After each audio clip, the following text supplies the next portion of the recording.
Salve a igreja com a paz do Senhor. Amém. Bom demais, né, irmão? Cantar, louvar o Senhor, né?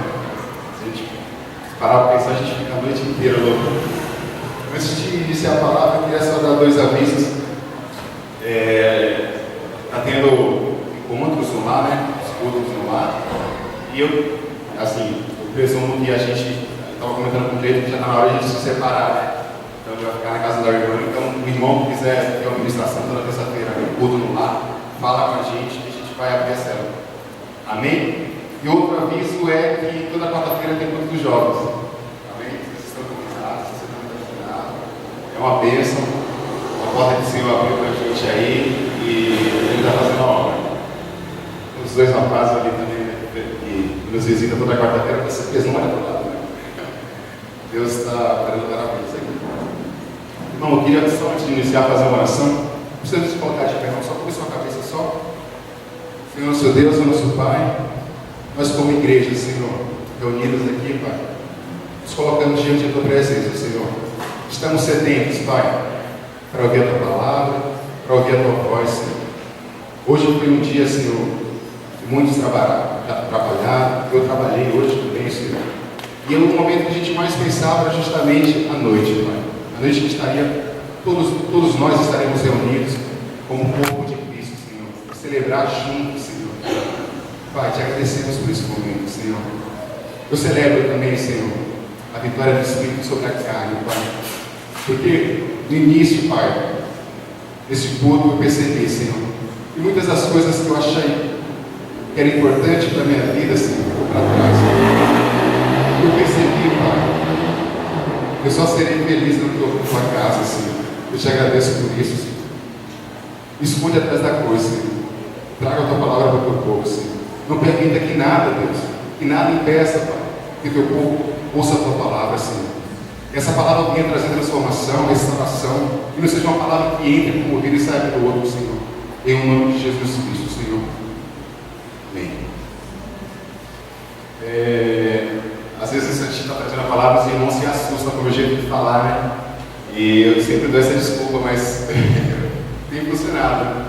A gente está acostumado a falar com jovens, e com jovens você tem que falar de uma forma um pouco mais na linguagem deles. Eu também me considero jovem. Na verdade, 120 anos para baixo é jovem ainda, tá, gente? Eu venho aqui na quarta-feira.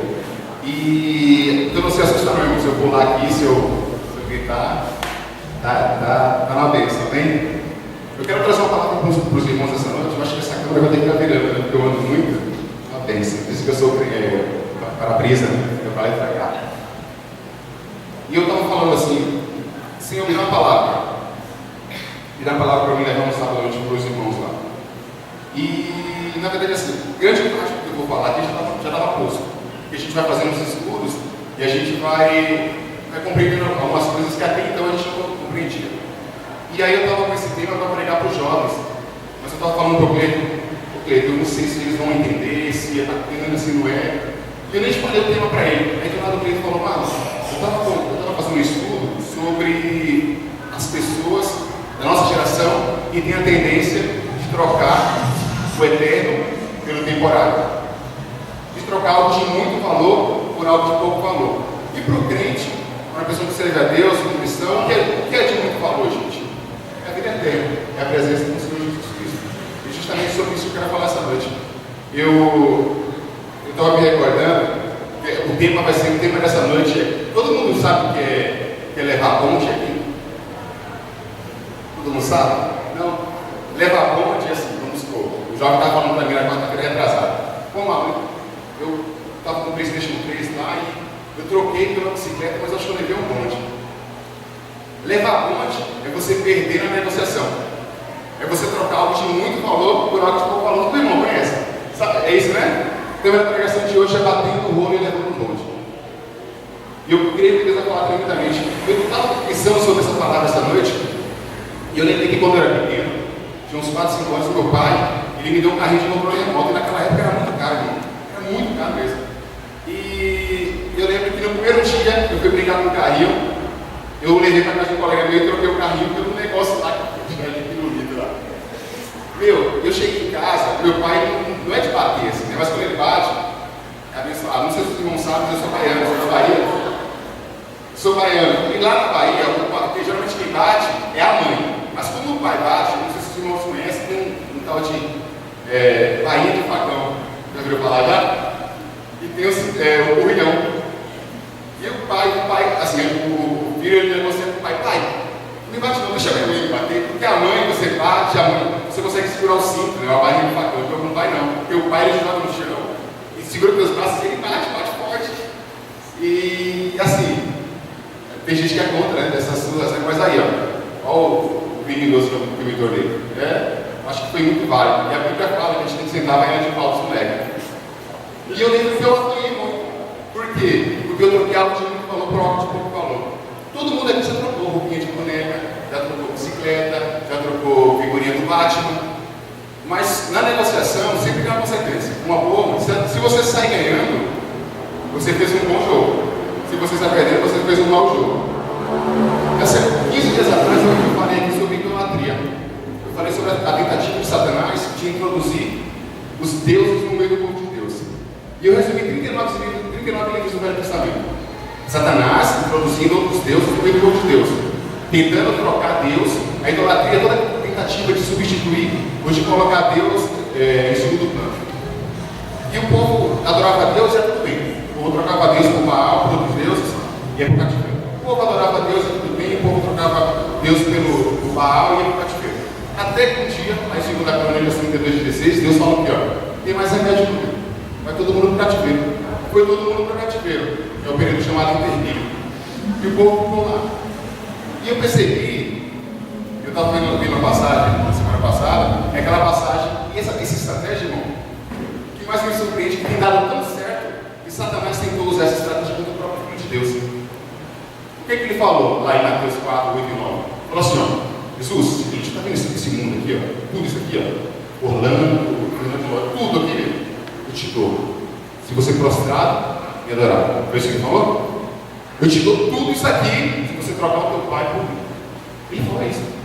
Só que ele não contava com Jesus. E Jesus falou no versículo 9, retira Satanás. Porque está escrito, adora o Senhor teu Deus e sua língua preste tudo. Amém? Só que, irmão, uma coisa que eu venho percebendo é que assim, que às vezes é incompreensível é justamente isso. A nossa incapacidade de perceber esse jogo. Esse joguinho de troca, esse jogo de inserção no meio do povo de Deus. E vou até citar um exemplo aqui. Todo mundo lembra de Jacó, né? Jacó, Labão, Raquel e Léia. Isso é tremendo. Porque assim, Jacó chegou lá na casa do tio, viu Raquel, se apaixonou na amor à primeira vista. E o que Jacó falou? Aquela negociação com Labão. Labão é o seguinte, ó, vou trabalhar 7 anos para você paga salário, não precisa pagar nada. Só me dá a Raquel como noiva, como esposa. Labão achou que era um ótimo negócio, fez essa troca. Trabalhou 7 anos. O que Labão fez? No final, quando Jacó foi pegar o pagamento dele, ele trocou. Ele, em vez de dar Raquel, ele deu Léia. Aí o que Jacó fez? O que você fez comigo, Labão? Eu queria a Raquel, eu queria a Léia. Eu queria a Raquel, você trocou, Labão. Aí o que Labão falou? Não, aqui nós temos um costume. Aqui, se eu dar a filha mais nova, a mais velha se suicida. Então vamos fazer assim, você trabalha mais 7 anos para mim, que você leva as duas. Aí o Jacó concordou e falou, tá bom, eu levo, no entanto, eu quero pagamento à vista. E foi o que aconteceu. O que eu quero chamar a atenção para toda essa introdução aqui, a questão da troca. Algumas trocas você sai perdendo, mas o princípio básico da troca é o quê? Você fala assim, ó, eu tenho alguma coisa que não está indo muito bem e eu quero trocar por algo melhor. Por exemplo, ninguém fala assim, eu tenho um carro, meu carro está bacana, mas eu quero a bicicleta. Não, o cara quer um carro 2011, um carro mais novo. Ninguém vai pegar uma coisa velha e trocar por outra mais velha. Amém? Esse é o princípio básico da negociação. Eu queria ler para os irmãos um texto que está no livro de 2 Coríntios 5:1, nem precisa abrir, para ser mais rápido. Mas anota aí, caso a gente dê uma olhada, eu encontrei na versão viva. 2 Coríntios 5:1 fala assim: porque nós sabemos que quando morremos e deixamos este corpo, teremos um maravilhoso corpo novo no céu. Um lar que será nosso para sempre, feito pelo próprio Deus e não por mãos humanas. O que esse texto está falando, meu irmão? Eu estou dando essa volta toda aqui, eu estou falando de que hoje?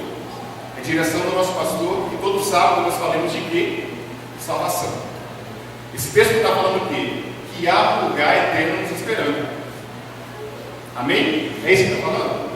Não é isso? Em 1 Pedro 3 fala assim: bendito seja o Senhor, nosso Deus, nosso Pai, Pai do nosso Senhor Jesus Cristo, que segundo a sua grande misericórdia nos gerou para uma viva esperança, pela morte e ressurreição do nosso Senhor Jesus Cristo.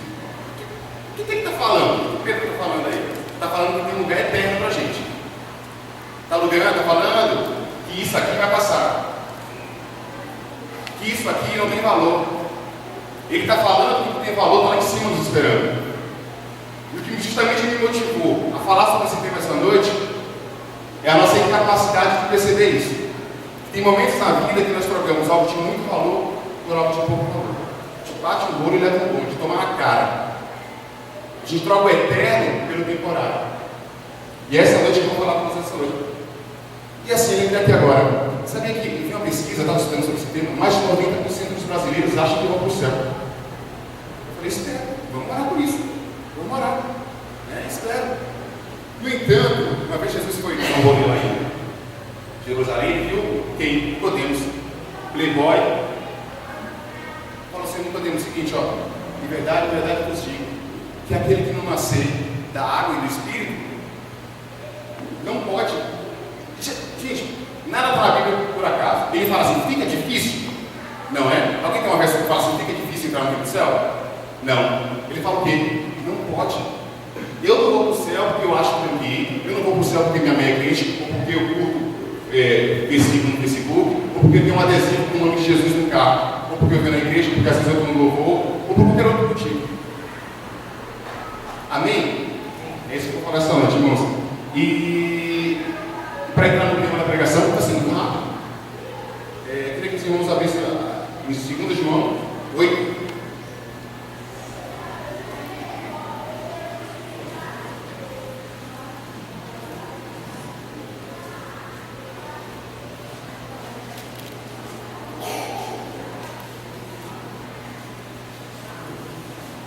Amém? Todo mundo comigo aí? Glória a Deus. Mas só gostamos de gritos assim, vai desanuviar um pouco, sabe? E fala assim, ó, 2 João, versículo 8: olhai por vós mesmos, para que não percais o que temos ganhado, antes recebamos o inteiro galardão. João está falando para quem aqui, gente? Está falando para crente. Por que ele está falando para crente? Porque Deus não tem compromisso com quem não tem compromisso com a obra dele. Ele está falando para crente. Ele está falando assim, ó, gente, ligeiro para você não perder aquilo que você já ganhou. Fica ligeiro para você não trocar o eterno pelo temporário. Fica ligeiro, vigia para você não trocar uma coisa de muito valor por uma coisa de pouco valor. Deus não tem compromisso porque não tem compromisso com a obra dele, não. Tanto que lá em Salmos 25:14 ele fala assim, ó, os segredos do Senhor é para aqueles que o temem. Que o temem. Jesus poderia ter aparecido ressurreto para Pilatos, para Caifás, para as mulheres que vinham seguindo ele desde a Galileia, mas ele não apareceu. Ele apareceu para quem? Para quem tinha compromisso com ele, os discípulos, os apóstolos. E João está falando aqui, está alertando a igreja. E essa palavra que eu vou essa noite. Por que está alertando a igreja? Ele está alertando quem? O único tipo de gente que vai para o céu. Quem sabe que vai para o céu? Os salvos. Eu sou salvo. Você é salvo. Ele está falando com os salvos. E eu vou dar essa noite aqui, vou falar 3 verdades. 3 verdades de como você não levar um bonde. Como você não trocar o eterno pelo temporário. E a primeira verdade é que tomamos um bonde quando estamos com fome. Engraçada essa, né? Sabe que quando você vai no mercado, ou vai na padaria, exemplo, você tende a comprar mais, você compra muito mais daquilo que você precisa se você estiver com fome. Você come um pãozinho, você chega lá desesperado de fome, você pega 12 pães, um pocrete, sai pegando tudo, aí chega em casa e come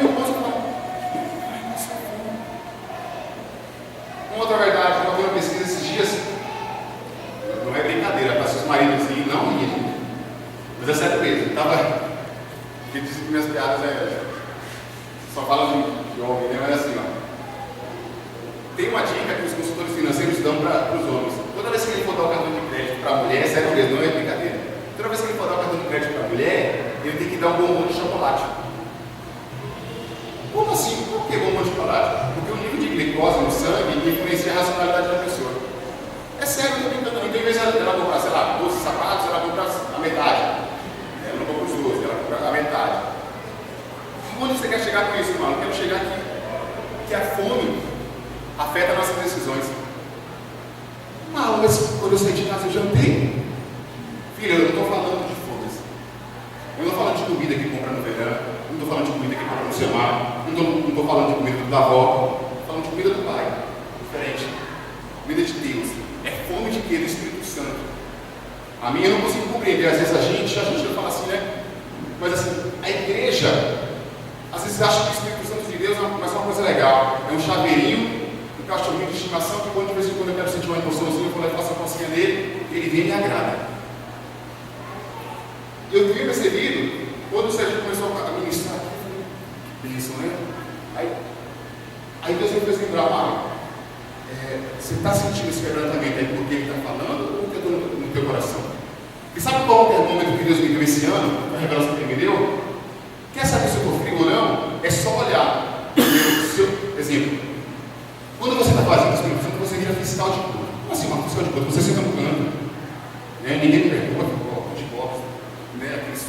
Aqueles cumprimentos meio frios. E aí você espera o quê? Que o ministro de louvor quebrante teu coração. Ó, fique sentado, faz a tua parte aí, que eu estou tranquilo aqui, tá? Você espera que o ministro de louvor que tenha essa responsabilidade. Você fala assim, ó, o ministro de louvor canta uma mão, aí o fiscal de culto levanta a plaquinha, ó, 7,5, né? Quando você está fazendo o Espírito Santo, o pastor prega, ou o menino está pregando aqui, você fala, que sermão muito uma vez aí, você está falando, não tem pecado, não pode ser. Mas não é. Somos nós que estamos sozinhos. O Espírito Santo não é um chaveirinho, não é coisa bacana, a gente não te pega de vez em quando, não. Se Jesus fez tudo o que fez com a força do Espírito Santo, por que eu vou querer levar tudo no braço? O Espírito Santo não é coisa, não é, vou ser muito mais ousado agora, não é importante o Espírito Santo. Ele é essencial na vida de cristão. É Ele que nos motiva a caminhar. É Ele que quando você chega na segunda-feira de manhã, sai a porta atrasada do trabalho e fala assim, filho, vai lá, mas sai com calma. Vai com calma. É Ele que na sexta-feira à noite, quando você está voltando do trabalho, aquele trânsito infernal, parece que Satanás manifesta no trânsito sexta-noite, né? Parece que manifesta. Ele já fala, ele fala assim, filho, vai dar tudo certo, vai dar tudo certo, fica tranquilo, estou aqui do lado. Ele faz isso, esse é o Espírito Santo.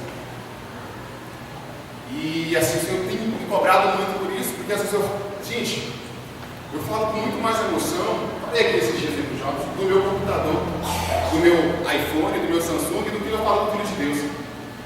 Às vezes não se tem no iPhone 5, aí você começa a mexer nos aplicativos, né? Aquela emoção que ela pode falar, não, e Jesus lá, Jesus. Falei, lembra que eu falei aqui do negócio da piada de baiano, né? Baiano, você pergunta pro baiano, você gosta dos seus filhos? Gosto. Da esposa? Gosto. E de farinha? Ixi. Porque, é sério, gente, é emoção ao falar. Então o Espírito Santo de Deus é isso que nos acalma. É isso que nos faz amar nossos irmãos. É isso que nos faz, às vezes o irmão assim está do lado. Alguém, vocês já tiveram isso, né? Do nada você está com o seu irmão, você tem a vontade de abraçar o seu irmão, sabe? Aqui, irmão, que saudade que eu estava. Você vê o irmão todo dia, mas você fala assim, que saudade que estava de você. Hoje eu estava com vontade de subir aqui, dar um abraço no Cleiton, né? Mas ele estava tocando bateria, mas sabe, do nada, assim, surge. Isso é o Espírito Santo. Essa calma que a gente tem aqui, ó, que nenhum outro lugar lá fora tem, é o Espírito Santo. Essa vontade que está aqui é o Espírito Santo. Então a gente vai levar um bonde. Se a gente for negociar com fome. Leva um bonde feio, meu irmão. Separei um texto aqui, ó. De João 6,35, que fala assim: declarou Jesus: eu sou o pão da vida, e aquele que vem a mim, de modo nenhum terá fome. Eu estava vendo um testemunho do Billy Graham. O Billy Graham falou assim: ó. Estava tendo uma reunião para expulsão de água que tinha tomado as glórias do culto. E todo mundo lá votando quando o Billy, vamos votar todo mundo para expulsão de água daqui, porque ele tomou umas pingas quentes, o pessoal todo mundo pode. Tem uma igreja que não pode fazer isso. E aí todo mundo assim, ei, Billy Graham, o que você acha? Billy Graham, né? Billy Graham falou assim, ó, é o seguinte, eu acho que tem que expulsar ele, se expulsar todo mundo que está vazio do Espírito Santo. Porque o mesmo verso que condena, que é proibido, que é errado você se embriagar com vinho, ele condena que é errado você estar vazio do Espírito Santo. Ele condena que é errado você não se encher do Espírito Santo. O Espírito Santo de Deus, ele tem que ocupar nosso coração de tal forma. Alguém já pegou o van aqui, Suzano? O van é tudo lotado aqui, né? O van é tudo lotado. Às vezes está lotado, às 5 da tarde, às 6 da tarde, o que acontece? Você dá um sinalzinho, desesperado para ir para casa. Aí o que o motorista faz? Capetado. Ele não para. Castiga. Assim tem que ser o nosso coração. Quando vem as adversidades do dia a dia, as nossas, sabe, as nossas neuras diárias, querendo penetrar, você fala assim, ó, perdeu o negócio. Está cheio. O coração está cheio. Cheio de quê? Espírito Santo. Amém? Essa foi a primeira verdade. Rapidinho. Faltam mais 2 verdades e a gente entra na ceia do Senhor. Segunda verdade.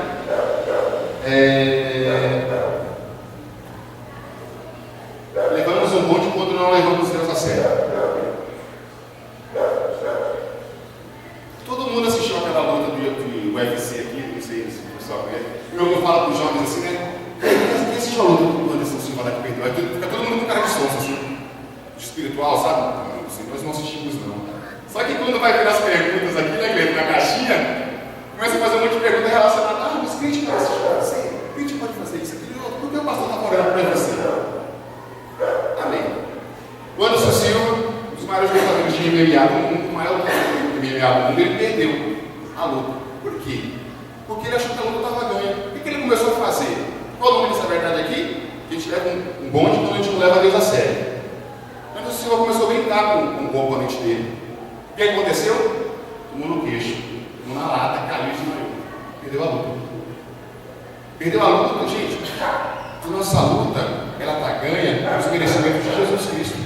Mas Jesus falou lá na transfiguração, gente, ó, o espírito está pronto, mas a carne é fraca. O espírito está pronto, mas a carne é fraca.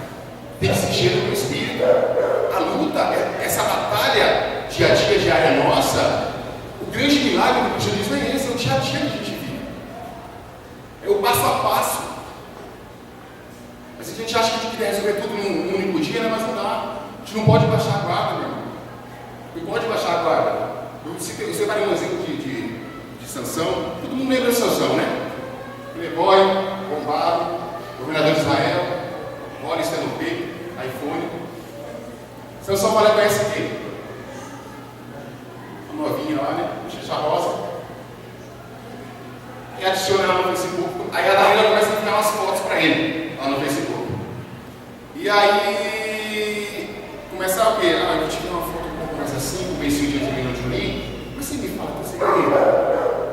Aí o que Sansão começou a fazer? Começou a brincar com a Dalila.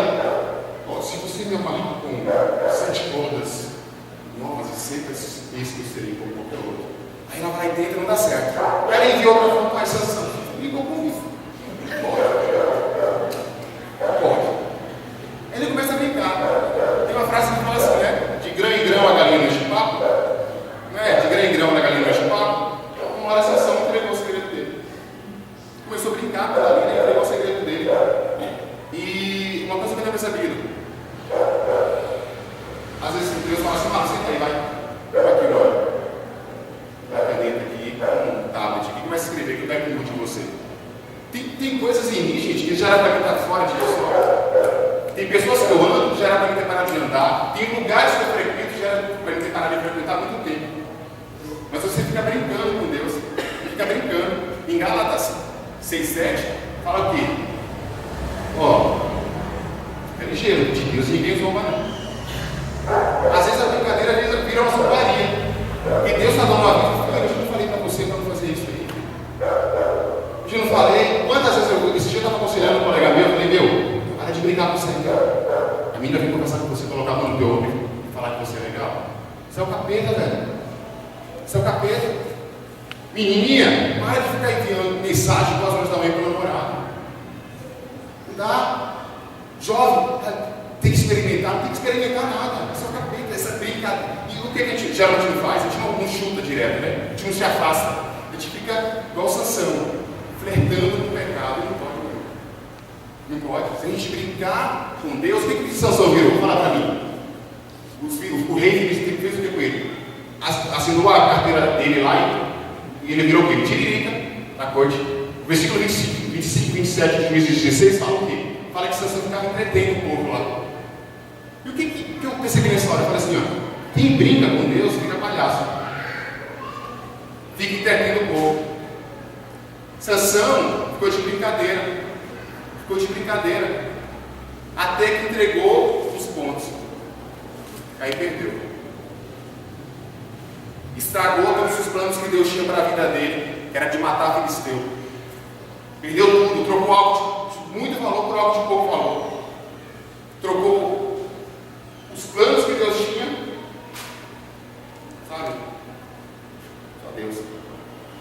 E para concluir,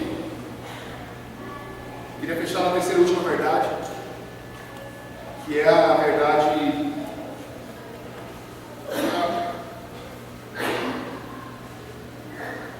que é a que mais falou comigo. A terceira e última verdade é assim: tomamos um bonde quando trocamos a batalha pela zona de conforto.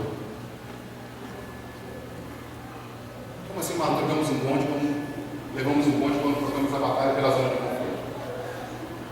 A gente, os psicanalistas, geralmente falam que todo ser humano nasce com o instinto de evitar tensões, de evitar tudo aquilo que vem causar uma tensão nele, algum tipo de desconforto. É por isso que geralmente assim, as pessoas, o que as empresas fazem? Geralmente ficam mudando os funcionários de empresa, de local. Para quê? Para trazer um novo ambiente para ele ter novas conexões, ter novas ideias. Porque geralmente se dependesse de nós mesmos, nós ficamos 10 anos no emprego. Por quê? Porque isso é confortável para a gente, você tem que reaprender uma nova profissão. Nada. Todo mundo lembra do homem segundo o coração de Deus? Quando ele pecou, todo mundo lembra que Davi era para estar na batalha. Amém? Era para estar lutando, não era? Ou não? Era para estar lutando. Mas ele falou: Davi, fica aqui, meu. Não vai para lá, não. Tem os caras podem te matar. Fica aqui tranquilo, fica de bolas aqui. Vou trazer uma pipoca para você. Liga a sessão da tarde aí e fica tranquilo. E aí Davi foi lá, Davi seguiu no Facebook, atualizar as fotos dele de perfil.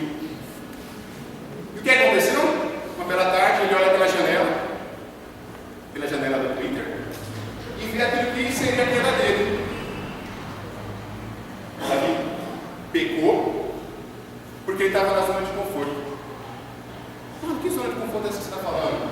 A zona de conforto, mais uma vez, espiritual. Davi estava confortado espiritualmente. Eu cito o exemplo de Sansão aqui. Vocês lembram que Sansão, na hora que veio os filisteus, na última tentativa de Dalila, ele se levantou. Lembra que ele se levantou? Não me engano, se no verso 25, parte B, que fala assim, 25, não lembro se está aqui, gente. É o 20, fala assim, ó: mas o Espírito de Deus não estava mais com ele. Ele se levantou para lutar, mais ou menos assim, gente. Às vezes a gente acha que a gente está, sabe, pegando fogo. Confia nas obras, o que tem feito, mas quando você se levanta para lutar, falta espírito, falta força, porque você estava na zona de conforto. E quando eu falo de zona de conforto, eu falo assim, ó, te convidar a pensar. Fala isso para mim: Marlon, como é que anda a tua vida diária de leitura bíblica, de oração? Fala para mim. Você não fala que me ama? Você não fica pregando para os adolescentes lá que você orou por mim? Você não, eu cara, deu oração ardendo por mim? Como é que anda? Às vezes eu levanto às 6, vou dormir à meia-noite. Se eu não me policiar para ler o livro da capa preta, eu não leio. Se eu não tirar 15, 10 minutos para fazer uma oração no meio de um dia, a zona de conforto fala assim: fica tranquilo aí, meu. Tudo que Jesus conquistou na cruz é direito nosso. Fica tranquilo, você é membro fundador. Fica tranquilo. Fica na zona de conforto espiritual. Fica na zona de conforto espiritual e acha que a guerra, a batalha está vencida. Davi, uma coisa que eu estou percebendo, gente, que nos momentos que a gente toma na cara, sabe qual é? Quando a gente está distraído. Que tem até uma pregação que fala que é o DVD do diabo, né? Diverte, distrai, destrói. Você está divertido, está se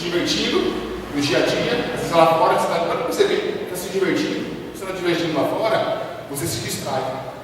E nesse momento que entra o acidente, o pastor pregou aqui sobre a questão da tragédia do acidente. A tragédia traz os sinais, né?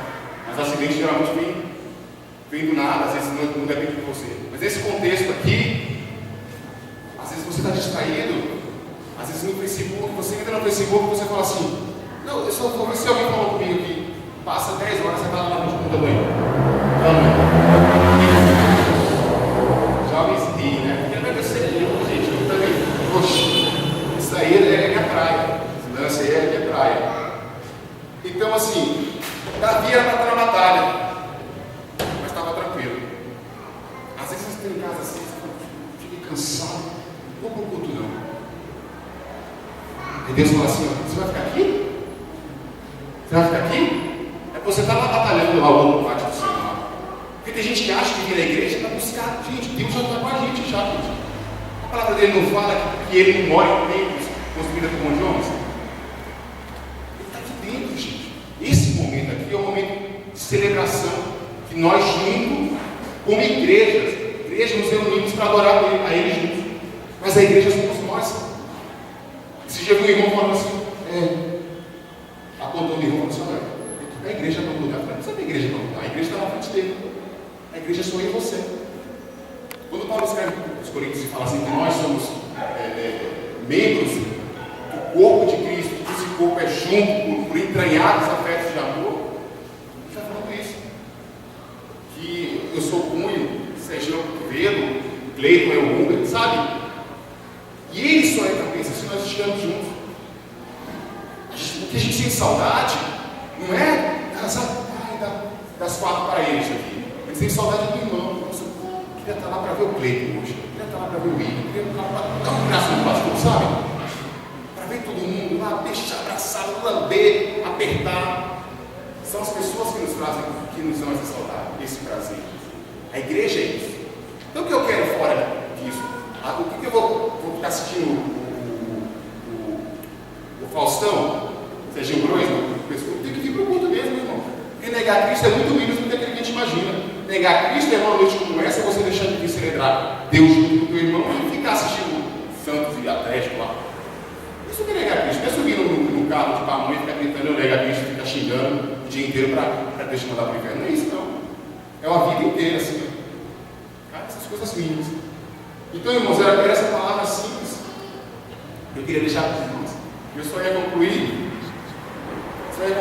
assim, como eu falei nessa questão da igreja, 1 Pedro 2,9 fala que nós somos a nação santa, eleita, sacerdócio real também, né? Que nós fomos chamados para proclamar as virtudes de Deus. Eu não prego a Deus como a captiva que eu quero comprar e que Deus me deu, não é isso. Eu prego a Deus, eu prego as virtudes de Deus através das transformações que Ele fez em mim. O cara olha para mim e fala assim, nossa, você falou, como é que eu não tenho nada e Ele me ama mesmo assim? Sabe, eu falei aqui na semana retrasada aquela questão, os 3 processos aquelas 3 etapas, a etapa de conversão, onde eu aceito Jesus Cristo como meu Senhor e Salvador, e em qualquer momento que eu correr, eu estou tranquilo, vou para o céu, estou salvo. E tem a etapa de santificação, que é aquela etapa que Jesus vai tirando tudo aquilo que não presta de nós e vai substituindo. Ele tira o ódio, coloca o amor, tira a infidelidade, coloca a fidelidade, tira a doideira, loucura e coloca o domínio próprio. As coisas é devagar mesmo, a gente não tem que desanimar mesmo. E tem a terceira etapa, que é a etapa de glorificação, que a gente vai estar com ele lá. Mas o grande X da questão, o caminhar cristão é esse dia a dia, meu irmão. A gente tem que se olhar e falar, que amor é esse, aquela canção cristã? Que amor é esse? Como é que eu amo esse amor desse jeito assim? Hoje a gente está numa noite de celebração aqui, a gente vai participar do corpo de Cristo. E os reformadores falam que esse momento é o momento que a gente está mais comunhão com Cristo, né? Estava vendo um estudo de teologia lá, mas eu estava estudando as apostilas lá, fuçando, né? Eu estava vendo isso aí. Amém?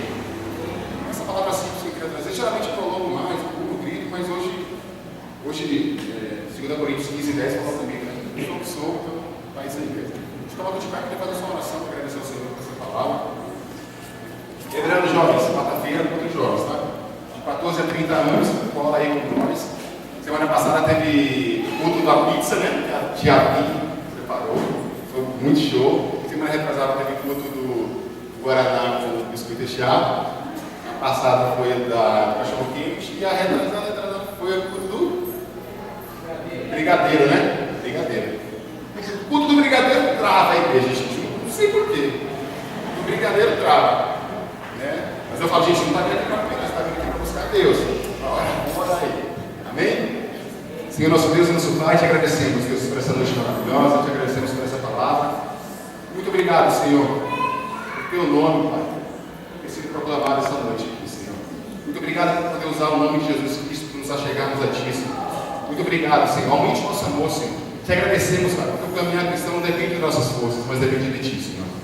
Te agradecemos, Pai, por cada irmão, cada visitante que está aqui essa noite, Senhor. Grava essa palavra no coração, Senhor. Por mais que ela tenha sido dita de uma forma diferente, Pai, ela não fugiu da Tua palavra, não fugiu da Bíblia, Senhor. Então, Pai, te agradecemos. E que, Pai, em nome de Jesus, Senhor, que nosso amor por Ti aumente, Pai, cada vez mais. Nós precisamos mais de Ti, Senhor. Que nosso amor por Ti hoje não seja igual ao de amanhã, o de ontem, o de amanhã não seja igual ao de hoje, Pai. Que estejamos nessa linha, Pai, sempre procurando Te amar acima de tudo, Pai. Em nome